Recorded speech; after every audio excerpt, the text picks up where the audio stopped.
What if I told you there's a hidden pattern in numbers that can expose a lie?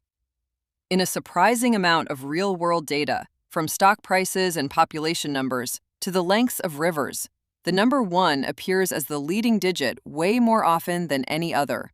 We're talking about 30% of the time. But the number 9? It shows up less than 5% of the time. This isn't a random guess. It's a mind-bending mathematical principle called Benford's law. Now, your gut might be telling you that every digit from 1 to 9 should have an equal 11% shot at being first. But that's not how reality often works. Benford's law tends to kick in for data that spans several orders of magnitude. Here's a quick way to think about it. Imagine a company's value growing. It has to climb 100% to get from $1 million to $2 million. But to go from $9 million to the next order of magnitude, $10 million, is just an 11% jump. Numbers simply spend more time with smaller first digits. That logarithmic effect is the engine behind the pattern. So what's the big deal? Here's where it gets crazy.